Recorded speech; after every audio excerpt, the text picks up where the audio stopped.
morning, Lord, and I just ask that you have our ears open to hear, Lord, and our hearts open to listen to your word today.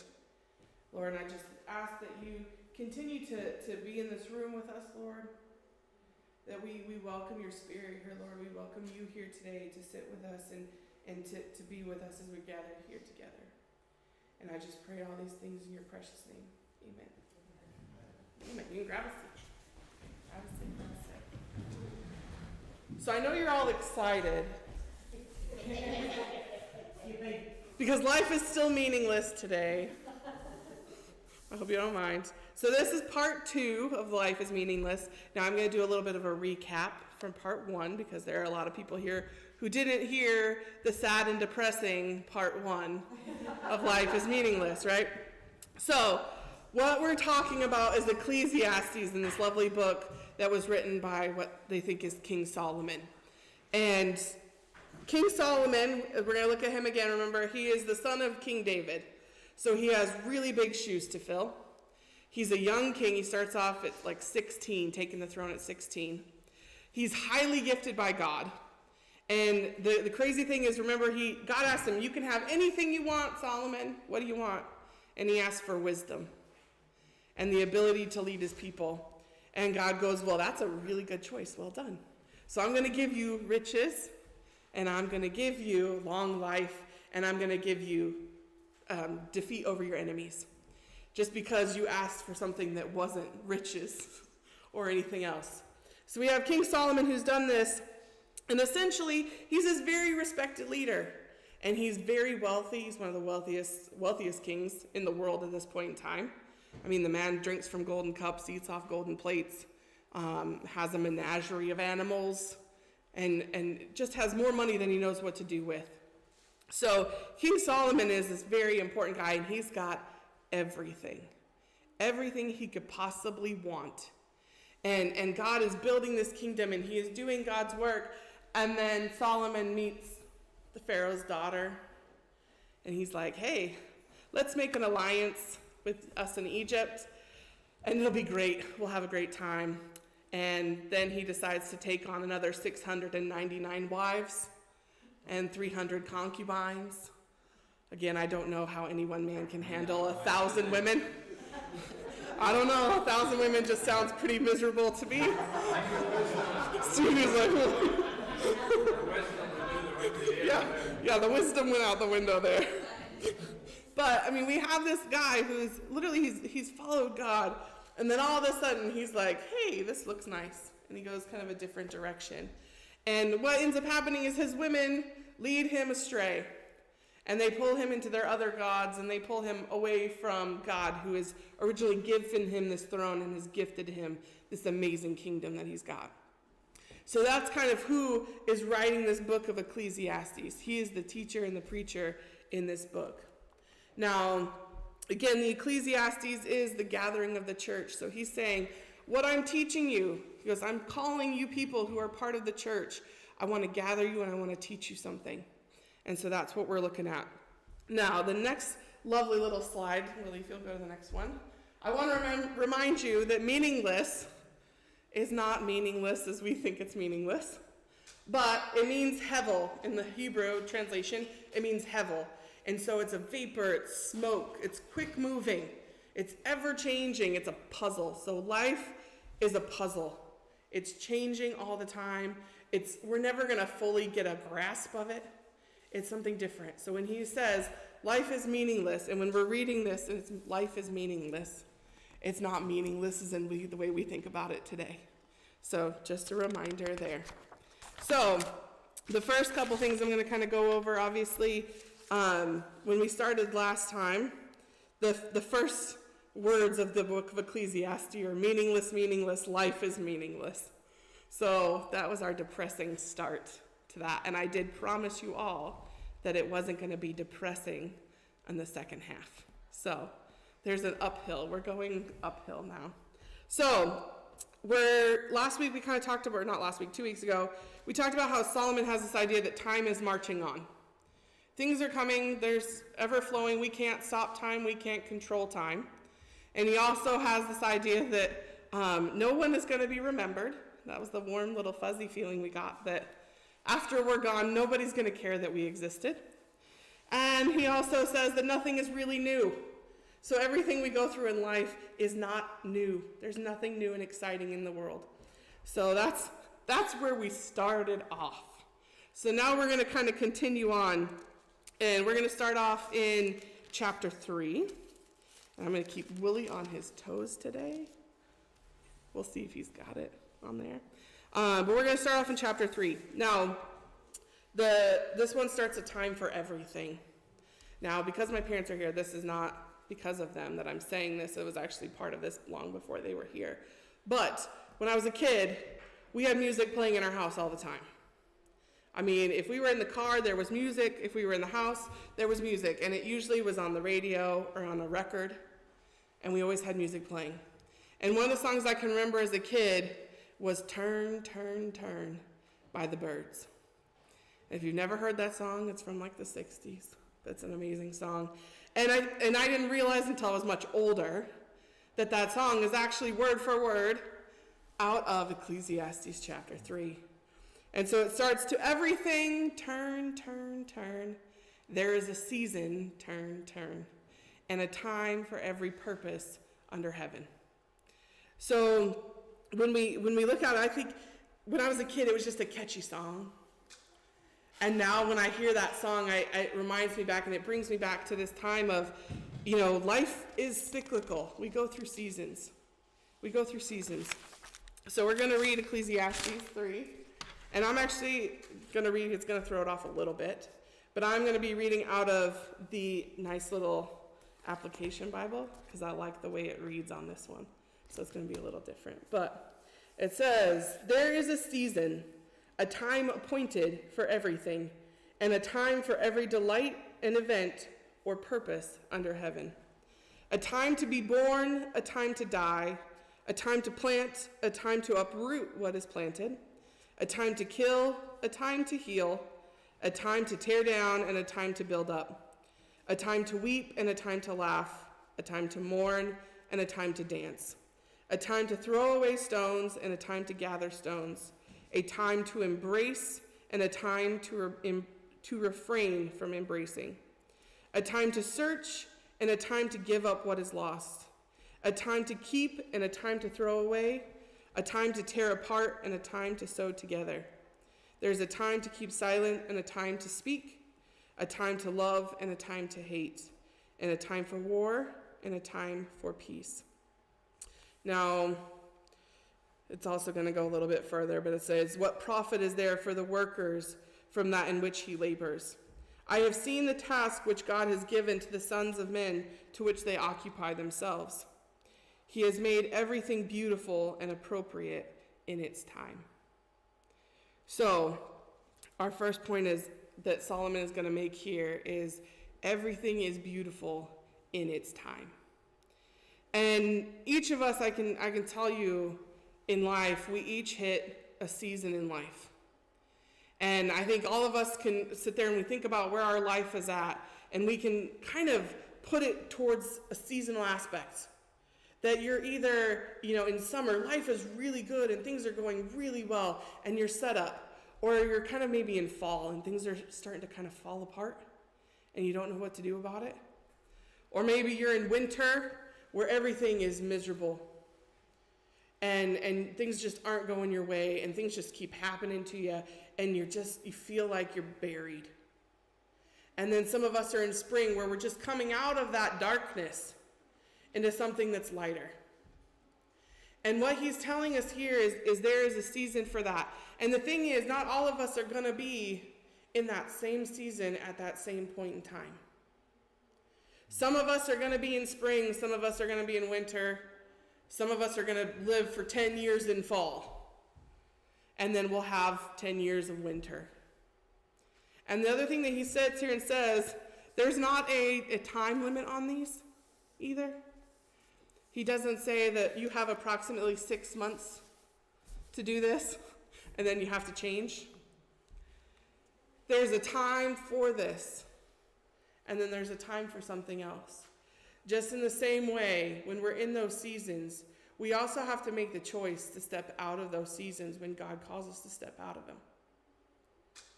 When we're in that winter phase and everything is just terrible and things are starting to get better, but you don't want to see the good things. You want to keep going back in the winter. Because winter was really bad. I was there for a really long time. And now the snow's kind of starting to melt. I mean, we get like the false spring in Craig where you get really excited about the snow melting. And you're like, yeah, it's almost gone. And then you get a snowstorm and you get like 3 feet back. But there's the time. We know spring is coming. We know it's coming. And we have to move forward with it. And so that's one of the first things that Solomon is really teaching here, is that we each go through a season. And that season is a gift. It's a gift. We can't have our entire lives lived in summer. There's a lot of people who like to fake that they're in summer. And trust me, as my mom says, God will get you for lying. If you say that everything is summer, everything is great and dandy, nothing can go wrong, that's not what's happening. Life is a season, cyclical session. And it will always be constantly changing. And what we have to see is the gift within that season that you're in and that season you're currently in. Now, God has kind of set our stories in motion with this. And he's the one who's kind of curated our seasons to a certain extent. He gives us these options and these choices that we get to make during these things that happen to us in life. And we can either do something good with them, or we can do something poor with them. It's up to ourselves. He gives us the free will to do that. But he's kind of set this in motion. And what he's saying, he says, you have this. Everybody has this season. The choice is what you are going to do with it. God is giving you a choice. What are you going to do with the season that you are currently in? And this reminds me of a story which is not normally told in this way, but it just popped in, so I'm going to share it with you. But in Matthew 25, there's this parable that is the parable of the talents or the parable of the gold. And essentially you have this master who brings in 3 servants, and he goes, the first servant, he says, all right, I'm going to give you 5 bags of gold, and I want you to do something with it. He goes, okay. So the second guy comes in, he goes, I'm going to give you 2 bags of gold, and I want to see what you're going to do with it. Okay.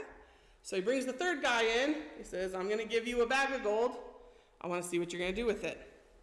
So some time goes by, and they come back, and the first guy says, Lord, you gave me 5 bags. And I went out and I made 5 more bags. So now we have 10 bags of gold. And he goes, well done. Great job. And so the second guy comes in and he goes, hey, look, you gave me 2 bags. I've made this increase. And here's 2 bags back. So I've doubled it. And now the third guy comes in and he goes, hey, here's your bag back. And it's just 1 bag, the bag he was given. Because what he had done is the other 2 went out and worked for it and did something and increased it. He went out and went, I'm going to bury it in a hole, and I'm just going to ignore it for a bit. And then when he asks me for it, I'll just bring it back, because it'll be good because I haven't lost any of it. Right? I didn't gamble it and lose it or anything like that. He goes, he's going to be pleased with me that I didn't lose it. And what the master says is he comes back and he goes, what on earth did you do? You're like, why did you bury the bag that I gave you? Why did you bury that? And he's like, well, because, I haven't seen you work very hard. I didn't think I needed to work that hard. So I just buried it. I figured no loss, no gain. And the master says, he's like, at least you could have taken it to the bank where I could have got some interest off of it, but you brought me nothing. You've done nothing. And the master ends up kicking the servant out, and he's like, get out of here. He's like, you're not worthwhile being here. And the reason I bring this up, and this story up, is because you have 2 people who are given, you have 3 people who are given things. Now, it doesn't matter. The first guy was given 5 bags, so he's happy he's got lots of gold. And he's doubled it, and he's made a lot. The second guy got 2 bags, and he's doubled it and made a lot. And that third guy got 1 bag. Now, I don't know about you. I want you to put yourself in the place of these 3 servants. and go, I can only imagine that the guy who got one bag was probably like, well, why did I only get one bag? That guy got 5. That guy got 2. I only got 1. Why is he only giving me 1? And just that kind of that mental space there of like, I have to think he's probably going like, well, you probably don't think that highly of me. And yet, the Master has asked us to do the same thing. He wants us to take whatever we're given and increase and multiply it. And sometimes that's really difficult because in our life, we feel like we are the one bag person. That God has given us the short end of the stick, everything is going wrong, there's nothing good in our life. And we have this short end of the stick. And instead of sitting there and going, you know what, I'm going to go and make something of it, we just go, I'm going to hide it away. I'm going to bury it. I'm going to pretend it doesn't exist. Because if that's the worst it's going to get, I don't want to get worse. I don't want to lose it. So I'm just going to bury it, forget that it's not there. And that's not what God has asked us to do with the things that he's given us in our life and the blessings that we've received in our life. So that's kind of where we're starting with Solomon today. Now, I'm not going to drag you through the next 8 chapters of depressing Ecclesiastes, but I am going to kind of run through a couple of the highlights of each of them so you can get Solomon's mindset as he's going through this. So in chapter 4, here's his 3 main points for chapter 4. Death is often better than being oppressed. I'd rather die than be a slave. Life requires balance.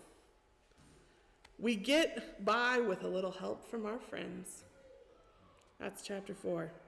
Chapter 5, if you make a promise, you better keep it. Think before you speak, and don't think you won't face the consequences of your actions. Chapter 6, money will still leave you hungry, and blessings without joy are meaningless. And that's the real meaningless, not the hevel meaningless. Blessings without joy are meaningless. Chapter 7, it is better to listen to hurtful words from a wise friend than sweet words from an idiot. That's a good one, isn't it? Both prosperity and adversity come from the hand of God. And be humble in your faith. Now we're going to start to see a little bit of a change, I hope. Chapter 8, obey the king. We have no control, and joy accompanies hard work. Chapter 9, we're born, we live, and we die. All of us. That's our story. Wisdom is better than strength, and there is hope. Chapter 10, never argue with fools. They will drag you down to their level and beat you with experience. Work smarter, not harder. Dull axes still cut wood, but you're going to get tired quicker. And chapter 11, don't put all your eggs in one basket. Stay busy, and remember, God is sovereign. So as we kind of went through those 8 things, you can kind of see at the beginning it's a little depressing. And towards the end, it's starting to get better, right? I promise you it's starting to get better. And now we're going to look at chapter 12. And this is kind of where his mindset changes. Now, remember when we kind of started this, Solomon wrote this book when he was an old man. He wrote Proverbs when he was young and was wonderful. And then he wrote Song of Solomon when he was in love, probably with the first maybe 10 wives. He was thrilled and in love. And then this one is written when he's old and he's angry and he's cranky. So a lot of the things that are coming out are wisdom that he's trying to share with us. He's trying to tell us, hey, don't do as I did. I'm trying to help you out here. So we're going to look now into the next point, which is remember your youth and remember your creator are the 2 pieces here.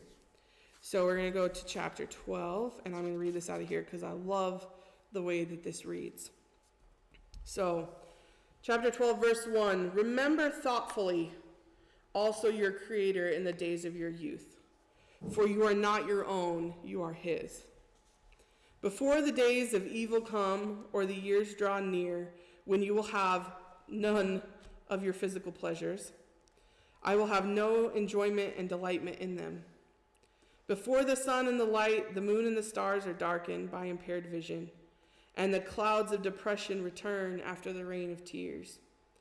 In the day when the keepers of the house, their hands and feet tremble, and the strong men, their knees and feet bow themselves, and their teeth cease to work because they are few, and their eyes who look through the windows grow dim.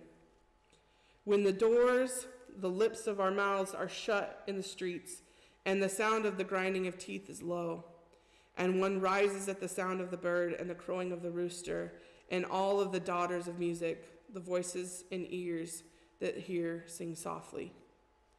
Furthermore, they are afraid of a high place and the dangers on the road. The almond tree blossoms, and the grasshopper, which is a little thing, is such a burden. And a caperberry desire and appetite fails, for man goes to his eternal home, and the mourners go about the street in their marketplace. That's a pretty depressing little section. But I told you it's going to get good. But it's saying here, remember God in your youth. Now, Solomon is writing this when he's an old man. And I know there's a point in our time when I know a lot of us can speak as you get older, things start to creak in your body. You know, I like the whole thing is like my age, I'm really mad that I'm not a glow stick because I crack, I should be able to glow everywhere, you know. When I get up, my body cracks, my body aches. And I think as we get older, things start to fail us. Our vision starts to fail us. Our hearing starts to fail us. Our body starts falling apart. And he's sitting here going, remember your youth. Remember back before you felt this way. It was great. Because right now you have people that are out mourning in the streets for other people because you're an old person. Your friends aren't maybe around anymore. I mean, that was one of my things my grandma used to say. She's like, all my friends are dead. All my friends are dying. She's an old lady. She's like, it's just inevitable. Things happen. And he's saying, I don't want you to get caught up in this point of where we're at in old age where we've given up, where we're tired and we're broken down. He says, don't live there. He goes, I want you to remember your youth. Now, as all those kids go running about this morning, I was envious of their boundless amounts of energy. I know some of us wish they would grow up just a little bit so their energy would come down a little bit. But we just get so caught up in this point. And I think a lot of us at a certain age become very much like Solomon. We're very cynical and we're very jaded. And we have this, like, life, where life has taken us, where those seasons are. We've gone through about 50 winters and springs and summers. We're tired, and we're like, how on earth did we get here? How on earth am I here? I had all this good stuff. I had all this bad stuff. How did I end up here? And we're all altogether kind of unhappy with the way that life is sometimes. And again, it's really hard to sit there and think about that in your own season of life where you're going, like, where did I go wrong? What happened to this? Where did I go wrong? Where did my life go so far off track? And just to go back and go, let's remember back to my youth, back when I was young. So if we take it back to when Solomon was young, when Solomon first started out, he was following the path of God. He was following exactly where he was supposed to be going. He was listening to where God was directing him. He was wise. He had money. He was making money hand over fist. And it was his choice. It was his decision to go, well, God said I'll have success over my enemies, but I'm not so sure I'm going to trust him on that part. So I'm going to go make friends with Egypt. So it's this one step that takes Solomon off this path. But up until this point, he is a young man. Everything is going well. He's doing what God has called him to do. And so when he tells us, he says, all the success that goes on in life, all these things are good and happy, and we should have them, and we should enjoy them. But the thing is, without God, they're meaningless things. Because he goes, after this point, he starts saying, you know what? I've had all of it. I've been hungry. I've had more money than I can possibly know what to do with. I've had more food on my table than I possibly know what to do with. And yet I am still empty. I'm still hungry. And so he's kind of just telling us that, to come back to that place when we were young and we remember what it's like to be full of life. And a lot of us, some of us that have been Christians for a really long time, there's a point when we kind of get tired. And I think all of us have hit it at some point where you kind of just let things go. You're like, God's got it. I'm not going to worry about it. You kind of set those little bags to the side and go, whew, like I'm just going to take a load off. And the thing is, we kind of go farther and farther away. And when we're a new Christian, that stuff is so close and so near. When we've just become a Christian, we've just accepted, God is here all the time. And it's easy as we go through our daily life that he starts kind of moving around, and the next thing you know, he's behind us. I was talking to Stevie earlier this week, and he was talking about Bible study, and how John was talking about, coming back to that when we first got saved, coming back to those moments of going, I wake up in the morning, and instead of, flipping on my phone and checking out the news, I'm going to go back to reading my Bible first thing. Instead of sitting there and going, well, I'm going to work through prayer meeting tonight because it's not that big of a deal. You sit there and go, no, I'm going to show up for that. It's going back and taking it back to when we first fell in love with God and taking it back to that moment. So Solomon is recalling us a time. He's saying, remember when you were young. Remember when you were full of vim and vigor. You were full of it, and you just wanted to go forward, and you wanted to run, and you wanted to do this. He's like, remember that. When you get to the point when you're old and you're miserable and unhappy, he's saying, remember that. That was once your life. And the thing is, it's still your life. It hasn't changed. It hasn't gone anywhere. It's still your life. You can still have that. And God will still provide that. Now, the next little piece we're going to read is a little further down. This one goes to more remembering your Creator. So we're going to go verses 6 and 7, and it says, earnestly remember your Creator before the silver cord of life is broken, or the golden bowl is crushed, or the pitcher at the fountain is shattered, and the wheel at the cistern is crushed. Then the dust out of which God made man's body will return to the earth as it was, and the spirit will return to God who gave it. Again, a little bit of a downer. But he's saying, remember where you came from. Remember where you came from. You have a Creator who lovingly made you. A Creator who has given you a purpose. He may have given you 5 bags of gold, he may have given you 1, but he has given you something. And what he wants us to do is do something with it, to get a purpose out of it and to have that. And so when he sits there and he's saying this, he's talking about, like, remember, like, before you get to that old age, before you're done, just remember who made you and who it is that made you. Because God is a sovereign God. And if you don't know what sovereign is, it means he can do anything he wants, whenever he wants, how he wants. So when you sit there and you think at the end of your life, you're in a place where you're like, this is miserable and I hate this, and I don't know why I'm here.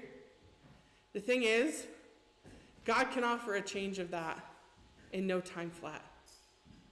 He can change any situation that we are in. He can heal any illness. He is the healer of that. He is sovereign. He can do whatever he wants, when he wants, how he wants to do it. So when we get to that point in old age where we're bitter and we're jaded and we're a little cynical, and we come back and say, hey, God, he can change that point of view in us. He can change that in us. And the last part of this is the last verse is 8. And it says, meaningless, meaningless, says the teacher. All that is done without God's guidance is meaningless. So, that's a big one. All that is done without God's guidance is meaningless. So again, we look at the life of King Solomon, and we have this life of a very wealthy king. Very well known, very high up, lots of friends. Has no want for anything. He's done great things in his life. And what he's talking about is, remember back to your youth when God guided you, and remember how that went. And remember that middle point when you walked away and God wasn't guiding you so much. Remember how that part went. See, life is meaningless. We are going to be chasing after a puzzle in our life without God. If I was to do a demonstration with somebody right now, I could blindfold somebody and tell them to find something in the room. And I'm sure that they would eventually find it, right? But if we had somebody that took their hand and led them through the chairs and got them to the place where we were looking for, I think they'd be a whole lot happier, and they would have found it a whole lot easier. They'd probably have a whole lot less bruises. They probably wouldn't have fallen over a chair. Somebody probably wouldn't have got kicked and gotten hurt.